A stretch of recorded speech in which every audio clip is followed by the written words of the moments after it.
Ngayon, pumunta na tayo, dumako na ho tayo sa politika ng ating bansa. Ang Pangulo nag-aalala lagi sa ating mga kababayan. Oho, totoo ho. Pero ang Vice Presidente, kanino lang ho nag-aalala? Dun, sa mga mahal niya sa buhay.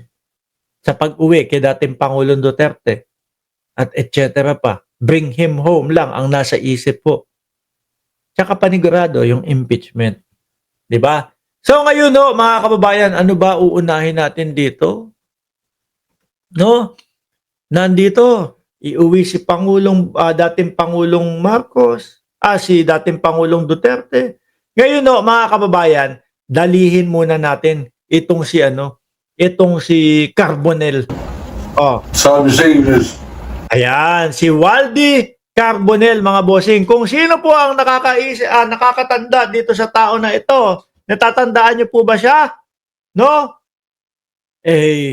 Pati si Basta hinamon nito. Kawal ng demokrasya. Si dating Pangulong Duterte din.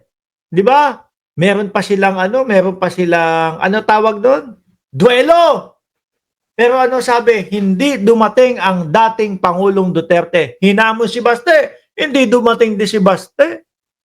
Pang ano lang ho, pang sampalan lang po si Baste, mga kababayan. Ay hindi pala. Si Baste pala ay hindi naman din tumuloy doon sa sinasabi niyang sasampalin si General Torre, mga bossing.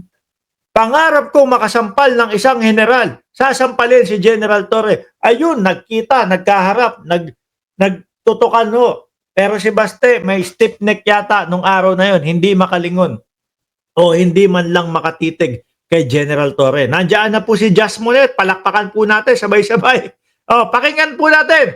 Si Waldy Carbonell, mga bossing. Naku po, Robin Padilla, magtago ka, magdadala ng sulo ito. abay yan pong pagsang-ayon sa sariling batas na mga urakot, sabi sa English, ay dapat may accountability.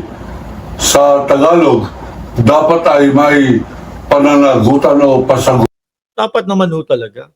Kaya lang ayaw ng mga DDS, ayaw ho ng mga kasulid, mga kababayan. Bakit? Kasi po idol nila yung mga nakaupo na yan.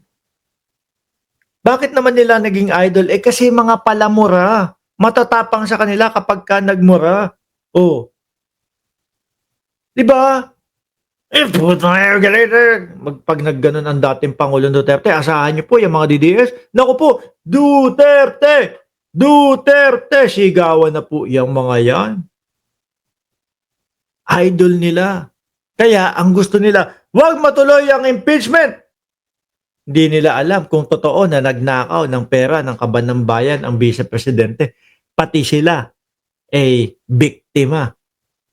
Di ba? Pati sila biktima. Bakit kanyo? Pati lahat naman tayong mamamayang Pilipino Basta gumastos ka sa Pilipinas, nagbayad ka or kung ano man, may tax yan. Di ba? Tuloy. Buting sang-ayon sa batas. Yan po ay ayaw ng Senado. Bakit?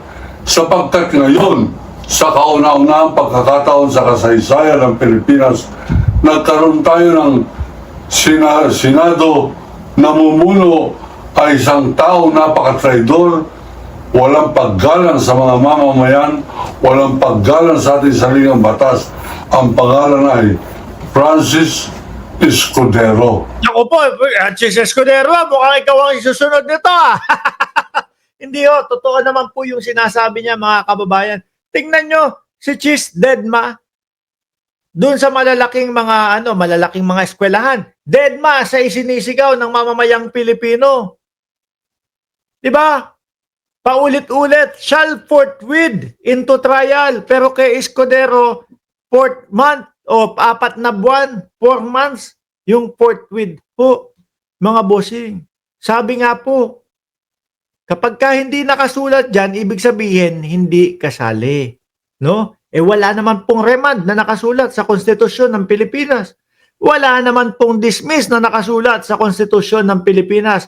Kapag ka 1/3 ng Kongreso ang lumagdana, shall forthwith into trial.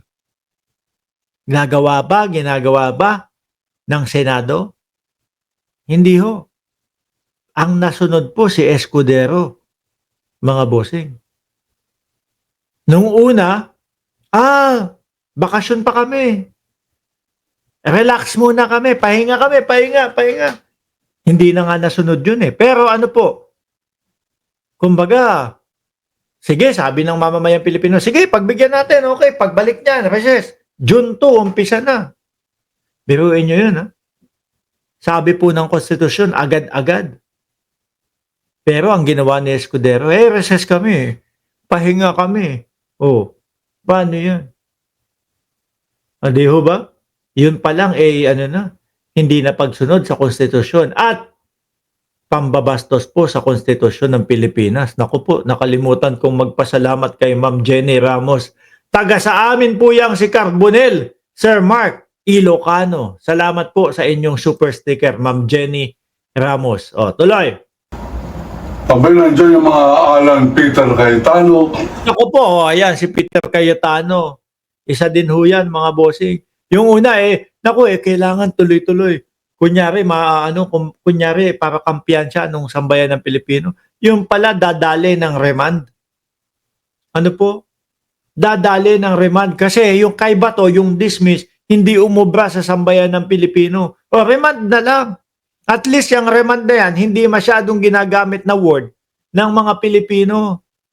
Hindi sila masyadong magtatanong. Napakasimple lang po ng remand na ginawa nila. Ibinalik sa Kongreso. Na dapat to, ang ginawa na lang nila, tinanong na lang po yung mga kongresista. Hindi ho. Remand. Para mas matagal siguro. Di ba? Magkaroon pa ng diskusyon. Mas lalong tumagal.